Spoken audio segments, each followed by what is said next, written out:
दादा प्रथम थर पर भिलियन रोल कर भिलियन रोल करने को 2-3 थर झाड़ा लगे भय लगे बापा कहले आज जमी भल अभिनय करूँ डायलॉग था तो मथार सिंदूर आ तो हाथर शंखा को पोछीदेवी किंतु से भयर भूल भाल करदे कौन कले तो मो भाई कहला रे पापिष्ट ब्रह्म देव बाण ओम ब्रह्मदेवाय नमः अबे मोर मोर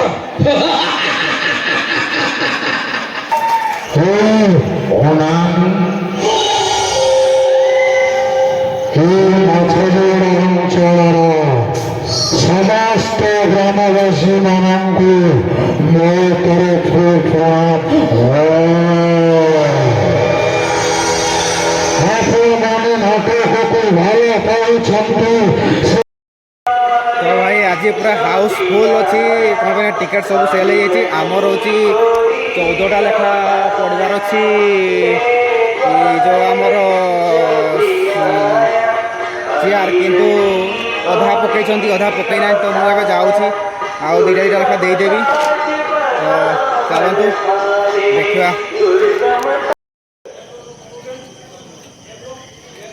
तो भाई यहाँ हूँ डी ब्लॉकटा हूँ मोर ब्लॉक सब चेयर बर्तमान मुझे साइज कर 14 लेखा आम लाइन अच्छी आउ सेपटे जाकि अ लाइन जाई अच्छी माने 1 2 3 4 5 6 7 8 9 10 11 12 15टा कते लाइन अच्छी आउ धाड़ी रे 14 लेखा चेयर पड़ी देखी पारे आउ सब कमिटी पिला जे जार तांकर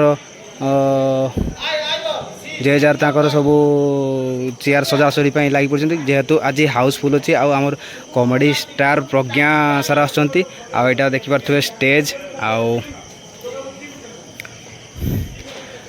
मो ब्लॉक रे आज जड़े जी अच्छी सी आसनी मुझे फोन करी से आसुँच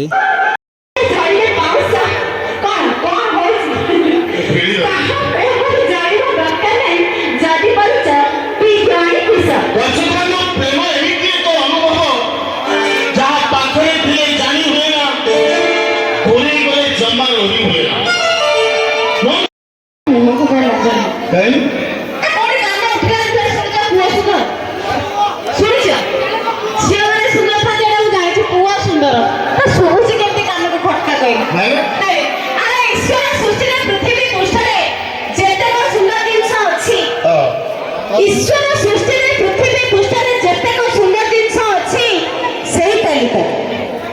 तालिका आखि बुझिकारी आम झील को रखी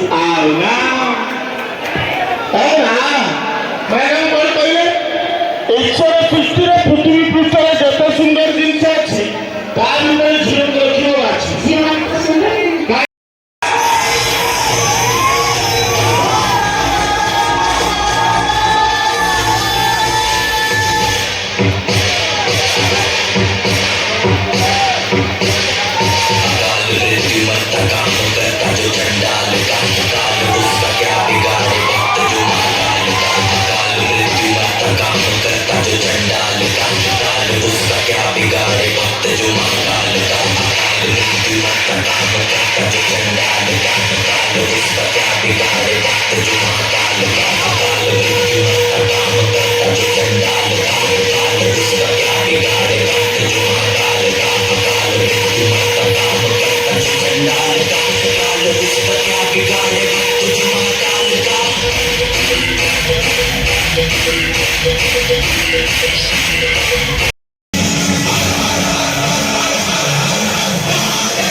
ସମସ୍ତ ସଦସ୍ୟମାନଙ୍କ ପାଇଁ ଗୋଟେ ଦରକାର କରତାଳି ହଉ।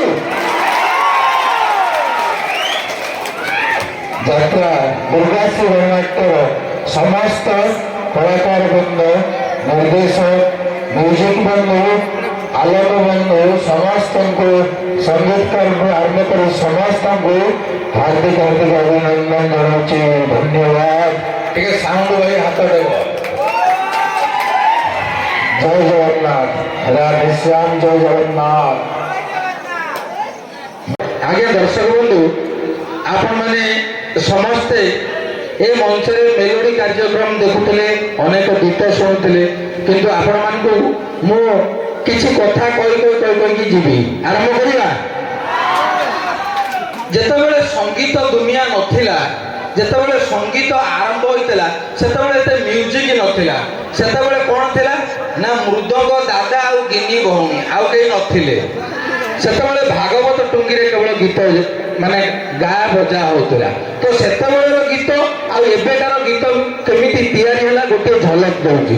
ପ୍ରଥମେ ଗୀତ ଥିଲା କ'ଣ?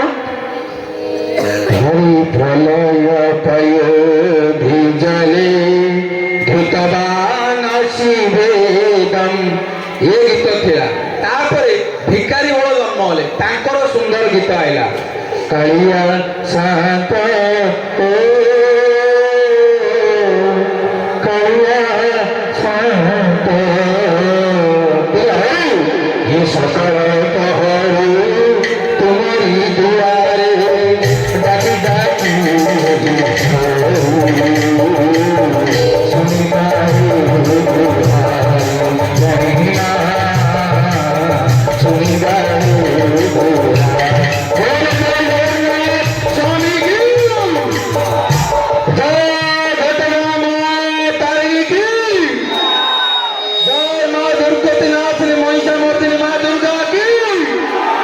তো দর্শক বন্ধু, তারপরে ধীরে ধীরে গীত চেঞ্জ হয়ে পড়ে আইলা আম অমলের মডর্ন গীত। কোন পড়ে আইলা? তু চালিছিলি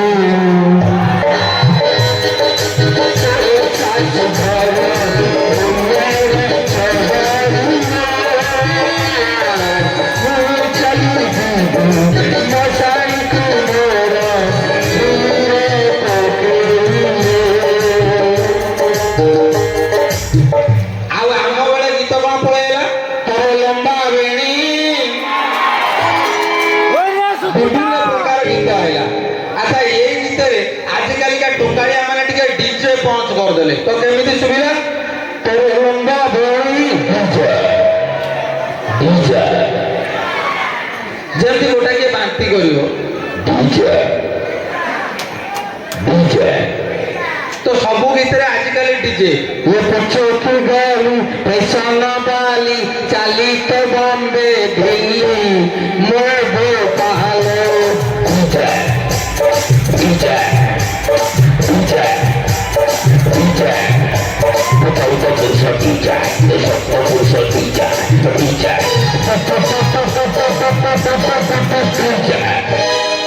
ଆଚ୍ଛା, ଏଇ ଡିଜେ ଭିତରେ ହଠାତ୍ ଦେଖିବେ ଶୁଭିବ डीजे बहुरा ଇରେ ସିଏ କିଏ ନା ମୋ ବଡ଼ାପା ପୁଅ। ତ ଆଜ୍ଞା, ଏଇ ଯୋଉ ଡିଜେ ବାଜୁଛି ଆଜିକାଲି ଭସାଣିରେ ଆପଣମାନେ ଦେଖୁଥିବେ, ମହିଷାସୁର କି କଷ୍ଟ ପାଏ ଏ ଡିଜେ ବାଜିଲେ। ମହିଷାସୁରର ପୋଜିସନଟା କେମିତି ନା ଏମିତି, ଯେତେବେଳେ ଡିଜେ ବାଜିବ ମହିଷାସୁର ଟଲିରେ ନଦା ହେଇଥିବ, ସେ କେମିତି ହଉଥିବ? डीजे 1 2 3 स्टार्ट डीजे डीजे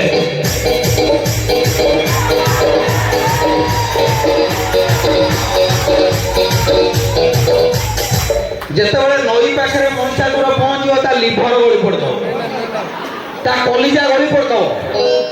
ତ ଏଇ ଯୋଉ ଡିଜେ ବାଜୁଛି, ଆଗରୁ ଥିଲା କ'ଣ ନା କ୍ୟାସେଟ। ଏଡ଼ିକିଟି କ୍ୟାସେଟ ଟେପ୍ ରେକର୍ଡ ବାଜିଲେ ଯାଇକି ଗୀତ ବାଜିବ। କିନ୍ତୁ ଟେପ୍ ରେକର୍ଡ ଯେତେବେଳେ ଜାମ୍ ହେଇଯାଏ, ଗୀତ କ'ଣ ପ୍ରୋବ୍ଲେମ୍ ଦେଖାଏ ଆପଣମାନଙ୍କୁ କହୁଛି। ମନେକର ଓଡ଼ିଆ ସୁନ୍ଦର ଗୀତକୁ ଇଏଟା ମେରା ରବି ଦେଲାଲେ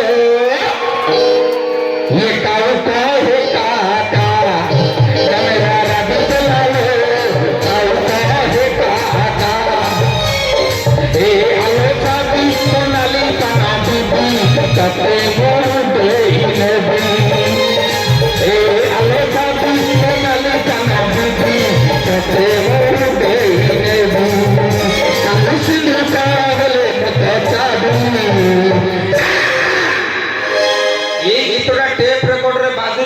ବସା ଦାଢି କ୍ଲିୟର କରୁଛି ହଠାତ୍ ଗୀତର ରିଲ ଗୁରେ ହେଇଗଲା ତ କେମିତି ଶୁଭିବ?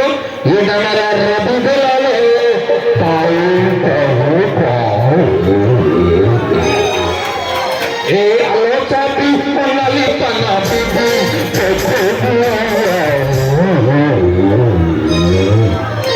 ମାନେ ତମକୁ ଲାଗିବ ଯେ ଟେପ୍ ରେକର୍ଡର ପେଟ କାମୁଡି ହଠାତ୍ କିଛି ଟୋପାଳିଆ ତବେ ତାକୁ ଗୁରେଇ ଗାରେଇକି ପକେଇଦେବେ ସେ ସ୍ପିଡ ହେଇଯିବ ତ କେମିତି ଶୁଭିବ? ଏ ଡାଲର ରବି ଦେଲାଲେ କାଉ କହେ କାକା ଏ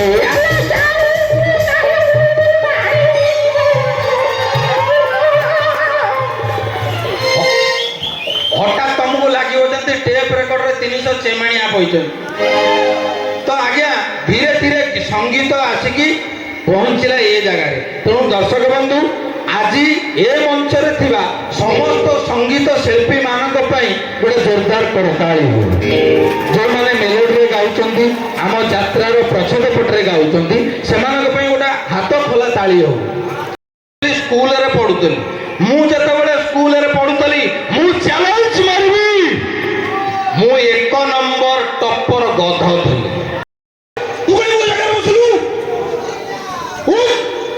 ପୁରା ପୁରା ଲୋକ ମରାମରି ହେଇଯାଉଥିଲେ। ତ ସେଦିନ କ'ଣ ହେଇଛି ନା ଆମ ଦାଦା ପ୍ରଥମ ଥର ପାଇଁ ଭିଲିଆନ ରୋଲ୍ କରିଛନ୍ତି।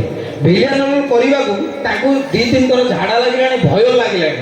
ବାପା କହିଲେ ଆଜି ଯେମିତି ଭଲ ଅଭିନୟ କରିବୁ। ତାଙ୍କର ଡାଇଲଗ୍ ଥିଲା ତୋ ମଥାର ସିନ୍ଦୁର ଆଉ ତୋ ହାତର ଶଙ୍ଖାକୁ ପୋଛିଦେବି। କିନ୍ତୁ ସେ ଭୟରେ ଭୁଲ ଭାଲ କରିଦେଲେ। କ'ଣ କଲେ?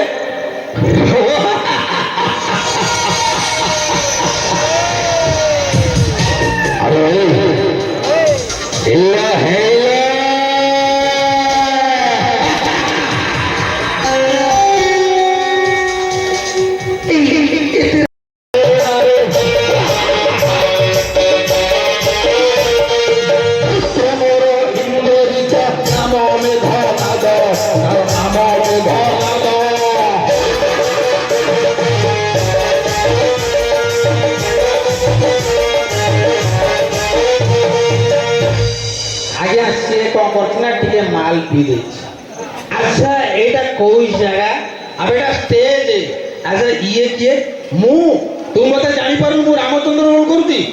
ଆଚ୍ଛା ଆଚ୍ଛା ଆଚ୍ଛା ମୁଁ କିଏ? ଆବେ ତୁ ବା ରାବଣ। ଓ ମୁଁ ରାବଣ? ଆରେ ପାପିଷ୍ଠ ରାବଣ ତୋର 10 ମୁଣ୍ଡ କାହିଁ? ଆଜ୍ଞା ଭୁଲରେ ସେ ମୁଣ୍ଡ ଗୁରା ଓହ୍ଲେଇ ଦେଇକି ଯାଇଛି। ରେ ପାପିଷ୍ଠ ଟ୍ରାଫିକ ଯୋଉ ନିୟମ କାନୁନ କରୁଛି 10ଟା ମୁଣ୍ଡକୁ 10ଟା ହେଲମେଟ କୋଉଠୁ ଆଣିବି? ସେଥିପାଇଁ ଗୋଟାଏ ମୁଣ୍ଡ ଆଣିଛି। ତ ମୋ ଭାଇ କହିଲା ଏ ପାପିଷ୍ଠ ଏଇ ନେ ବ୍ରହ୍ମ ଦେଇଥିବ ବାଣ। ଓମ୍ ବ୍ରହ୍ମଦେବାୟ ନମଃ। ଆବେ ମର ମର। ମୋ ଆର ବର୍ଷର ପେମେଣ୍ଟ କ୍ଲିୟର କଲେ ମରିବି। ସେଇଠୁ ପୁଣି ମୋ ଭାଇ ଗୋଟେ ସ୍ୱର ବାହାର କଲା ରେ ପାପିଷ୍ଠ ଏଇ ନେ ଇନ୍ଦ୍ର ଦେଇଥିବା ବାଣ। ଓମ୍ ଇନ୍ଦ୍ରଦେବାୟ ନମଃ। ଆବେ ମୋର ମୋ ଆର ବର୍ଷର 2000 ଟଙ୍କା ଦିଅ ତାପରେ ମରିବି। ମୋ ବାପା ସବୁଠୁ ଗୋଟେ ସରରେ 2000 ଟଙ୍କା ଗୁଡେଇ ଦେଲେ। କହିଲେ ତୁ ମାର। ରେ ଲାଞ୍ଚୁଆ ରାବଣ ଏଇ ନେ 2000 ଟଙ୍କାର ବାଣ। ଆଜ୍ଞା ରାବଣ ଠକିନା ପଡ଼ି ମରିଗଲା। ତେଣୁ ମୋ କହିବାର କଥା ଆଜିକାଲି ଯୁଗ ହେଲା ଲାଞ୍ଚର ଯୁଗ। ତେଣୁ ଆପଣମାନେ ସେ ରାବଣ କଥା ଚିନ୍ତା କରୁଛନ୍ତି। ଆମ ଅଞ୍ଚଳରୁ ଯେଉଁଦିନ ଲାଞ୍ଚୁଆ ରୂପକ ରାବଣ ମରିବ ସେଦିନ ଆମ ରାଜ୍ୟ ଆମ ଦେଶ ଆହୁରି ଆଗକୁ ଯିବ। ଆପଣମାନେ ସମସ୍ତେ এই মঞ্চକୁ ଏତେ ଭଲ ପାଉଛନ୍ତି ଦେଖିକି ବହୁତ ଖୁସି ଲାଗିଲା। ଆଉ ସେଥିପାଇଁ ଏତେ ସଂଖ୍ୟାରେ ଉପସ୍ଥିତ ଅଛନ୍ତି। ମୁଁ ଗୋଟିଏ କଥା ଆପଣମାନଙ୍କୁ ଅନୁରୋଧ କରିବି ଏ ମଞ୍ଚକୁ ଯଦି ଆଜି ମୋର ବଡ଼ ଭାଇ ମୋ କଲେଜର ସ୍ୱର୍ଗତ ରାଇମୋହନ ପରିଡ଼ା ଆସିଥାନ୍ତେ ସେ ଆପଣମାନଙ୍କୁ 2 ପଦ କହିଥାନ୍ତେ। ଯଦି ନବୀନ ବାବୁ ଆସିଥାନ୍ତେ 2 ପଦ କହିଥାନ୍ତେ। ଯଦି ପ୍ରଧାନମନ୍ତ୍ରୀ ଆସିଥାନ୍ତେ 2 ପଦ କହିଥାନ୍ତେ। ତ ଦର୍ଶକ ବନ୍ଧୁ ଏ ମଞ୍ଚକୁ ଆମେ ଡାକିବା ଗୋଟି ଗୋଟି ସମସ୍ତଙ୍କୁ ଡାକିବା। ତ ପ୍ରଥମେ ଡାକିବା ମଞ୍ଚକୁ ମୋର ବଡ଼ ଭାଇ ସ୍ୱର୍ଗତ ରାଇମୋହନ ପରିଡ଼ାଙ୍କୁ ଡାକିବା। ଆଜି ସେ ନାହାନ୍ତି ସତ କିନ୍ତୁ ତାଙ୍କର ସଂଳାପ ଆଜି ଅମର ହୋଇକି ଅଛି। ଗୋଟେ ଜୋରଦାର କରତାଳି। অনামি ମଠର ଅଞ୍ଚଳର ସମସ୍ତ ଗ୍ରାମବାସୀ ମାନଙ୍କୁ ମୋ ତରଫରୁ ପ୍ରଣାମ। ଆପଣମାନେ ନାଟକକୁ ଭଲ ପାଉଛନ୍ତି, ସେଥିପାଇଁ ଆପଣମାନଙ୍କୁ ପାଦ ପଦ୍ମତ ମୁଁ ପ୍ରଣାମ ଜଣାଉଛି।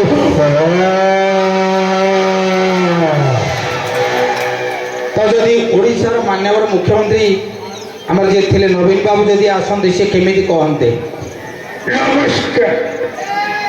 ଏଠାରେ ଉପସ୍ଥିତ ମା ମାନଙ୍କୁ ମୋର ନମସ୍କାର, ବାପା ମାନଙ୍କୁ ନମସ୍କାର ଜଣାଉଛି, ଛୋଟ ପିଲାମାନଙ୍କୁ ଧନ୍ୟବାଦ ଦେଉଛି। ଆପଣମାନେ ଏତେ ସଂଖ୍ୟାରେ ଉପସ୍ଥିତ ହୋଇ ଏ ନାଟକକୁ ଜାତୀୟ ପାର୍ଟିକୁ ଆଗକୁ ନେଉଥିବାରୁ ଧନ୍ୟବାଦ ଜଣାଉଛି। ଗୋଟେ ଜୋରଦାର କରତାଳି ଦିଅନ୍ତୁ। ଆପଣମାନେ ଖୁସି ତ?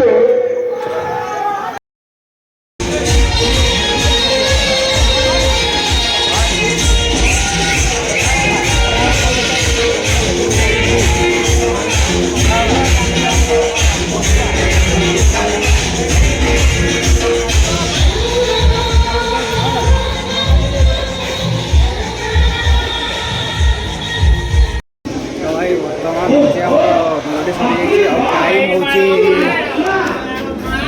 1:32 ମେଲୋଡ଼ି ସରିଯାଇଛି ଆଉ ମୁଁ ପଳେଇବି ବର୍ତ୍ତମାନ ଘରକୁ ଆଉ କାଲି ସକାଳୁ କେଉଁଝର ଯିବାର ଅଛି ପୁଣି।